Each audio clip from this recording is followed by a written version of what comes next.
welcome to Syntax on this Monday Hasty Treat. We're going to be talking all about how the Taliban took Wes's domain. What a wild way to start an episode. And it's going to be a really wild story. And you know what? Sometimes my code gets a little wild. When my code gets wild, I reach for Sentry. Why? Well, because Sentry helps me find my bugs. And that sounds like an ad, but hey, we both used Sentry long before we became part of Sentry. Now, we get to use and work with the product that we like so much. Sentry is the perfect way to track all of your errors and exceptions. Not only that, but it really helped us identify some key performance metric stuff on our site on syntax.fm. It helped me find some slow queries where I was actually doing the wrong style of query.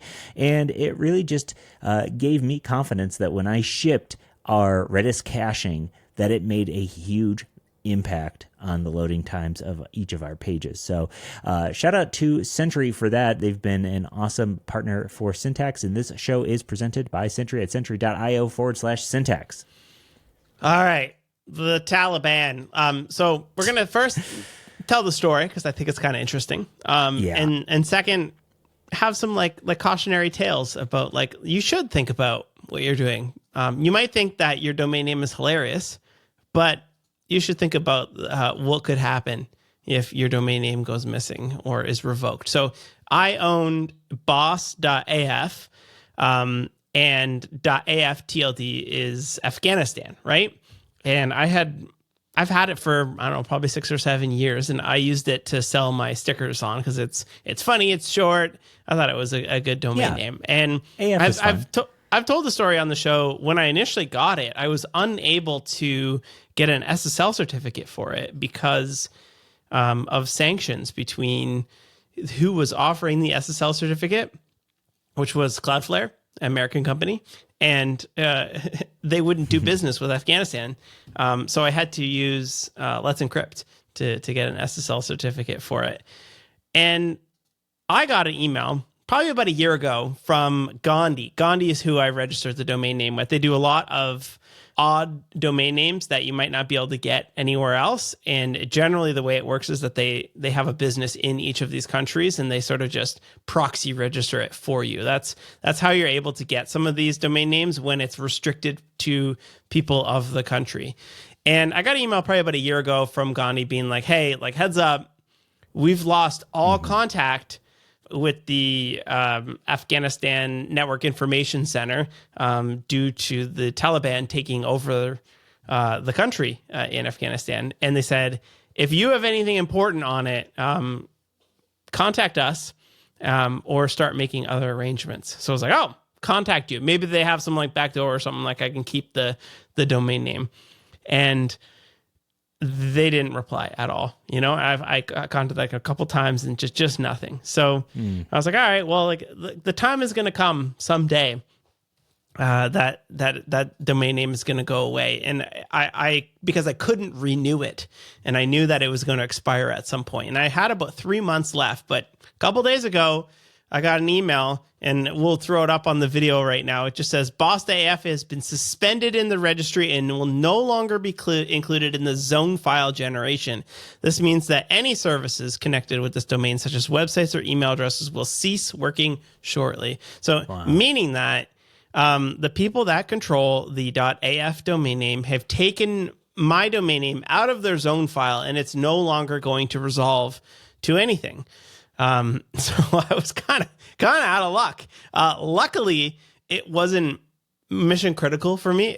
I'm selling stickers on it. I can find another domain name for it. It's kind of annoying because I have links pointing to it and whatnot, but not the end of the world for me. So at the same time, I was like, did anyone else get their domain name? And Scott sent me a link to this Mastodon instance, queer.af, and they got theirs pulled as well. And I can't seem to find any information about why ours got taken and others didn't. There's certainly lots of .af domain names still up and running.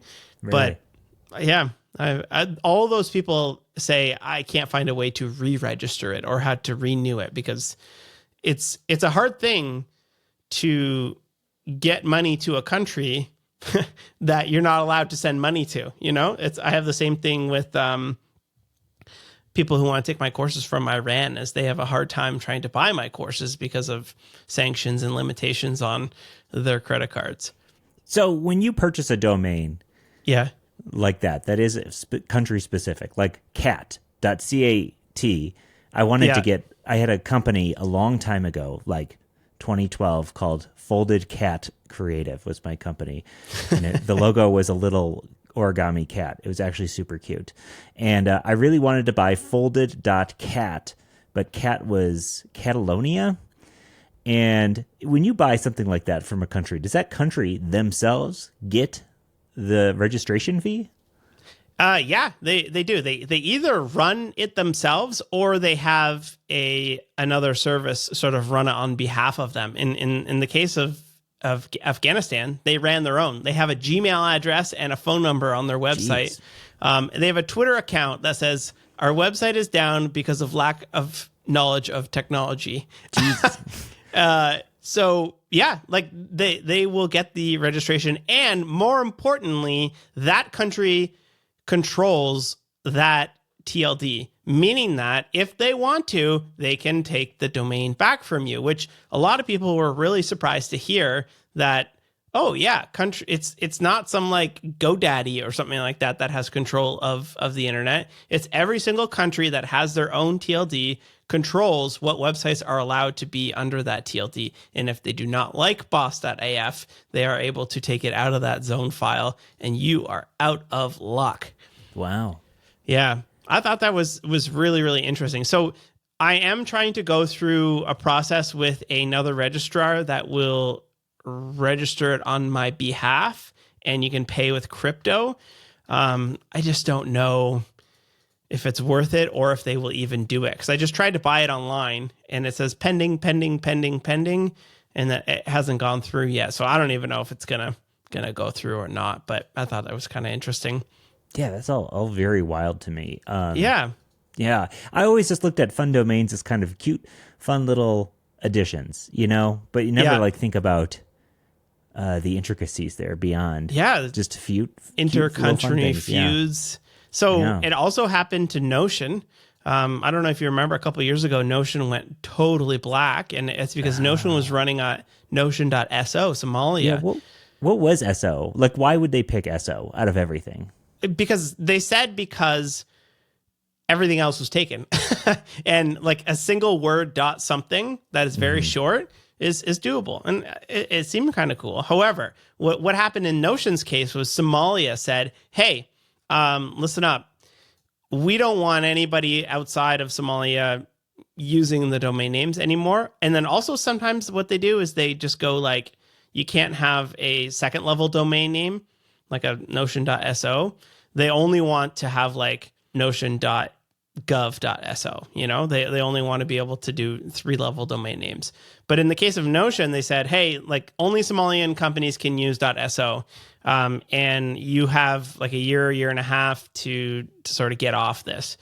And at some point, that time ran up, and Notion hadn't got everything in order. A lot of their APIs were still pointing towards the old. They were doing forwarding, but a lot of their APIs were still DNS resolving to .so. So when they had pulled the domain name, Notion went black, which is very scary. The whole point of a domain name is that if your server's IP address changes, not the whole point, one of the points of a domain name is that your server IP address changes, then you can still like redirect. Like imagine you had to remember the IP address of your server. yeah, right. So Notion had to scramble and get that fixed. And then art.sy was Syria.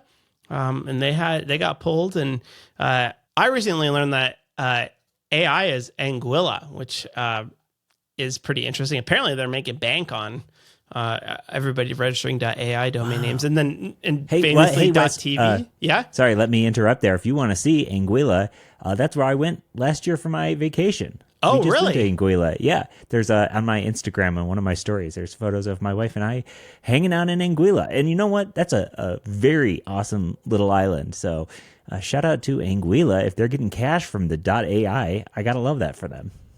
Yeah. And what else is there? Like TV and IO. People, a while ago, people were like, don't register IO domain names because of I forget the reason why, but there was some like controversy around it as well. So it might be funny, might be cool, but also sometimes you got to think like, are these countries going to pull it? But on the flip side, you also have like there's millions of new domain names which are not country level domain names. They're not GTLDs, which is generic TLDs, .com, .net, .org, .biz, but they're just like custom ones like .limo and what are some of the fun ones? .limo, .accountant. There's millions and millions of them out there. And I was Mine just is thinking, .ski. .ski. Is that for skiing? That's not a country, is it? It is literally just for skiing. Yes. There you go. So Yep. I was like wondering, what's to stop the people? These are businesses that paid $150,000 just to be considered to apply for these custom TLDs. Like if we wanted .syntax, we would have to apply for it. And then the businesses go into business saying, all right, we're going to get .ski, and now we're going to go start selling .ski domain names. What's to stop somebody from just saying, all right, .ski domain names, $10,000 a year. And I looked into it, and the answer to that is nothing, which is kind of scary. That if you choose one of these funny domain names, and I often wonder, like, are the people that own .limo, are they gonna jack it, or are they gonna say, all right, there's a couple businesses on .limo, I think that we could change it to $10,000 a year, and they're gonna just pay it because it's too much of a pain to move away from it, or their SEO is worth too much. So kind of scary in that regard as well. And obviously, I don't know if that will totally happen, but it is certainly a possibility. Yeah.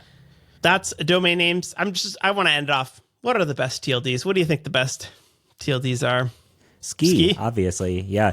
My domain is tolin.ski, which one of the Syntax listeners came up with, and luckily told me to go buy it before they told me about it, because, hey, the moment you put anything like out that online, somebody's going to try to snatch it.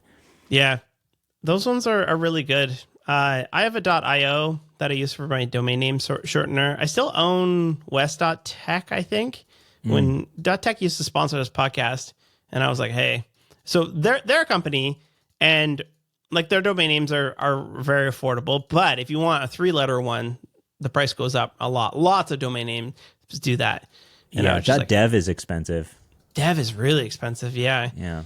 So like if somebody's like trying to sell you something, I think like obviously .com is probably the best, but a lot of those are totally gone. You don't see a whole lot of people doing .net or .org anymore these days, unless it actually is like a not-for-profit. They'll maybe throw it on a .org. I just want to. This website, I Want My Name, is the best, because it will give you a list of absolutely every single possibility that is out there. And if you're sort of like looking for something that is available, then you can grab it. Like let's see what's available for React. React.accountants, $159. React.clothing, $50. React.estate. I owned React.pizza for a while because I was doing a class that needed. It was a React application where you order pizzas, right? And I wanted to show people what we were building, so I threw it on React.pizza. I don't think I own that anymore, though. I let it absolve. Yeah. What's the word there? I let it expire. Expire. Yeah. So some pretty interesting ones there. Certainly check out I Want My Name, but that's the story of the Taliban taking my domain name. And it's sad, but like obviously I knew it was a joke, and obviously I should have known better, but I thought I would use this chance to sort of say, hey, this could happen to you too. So think twice before you register that funny domain name.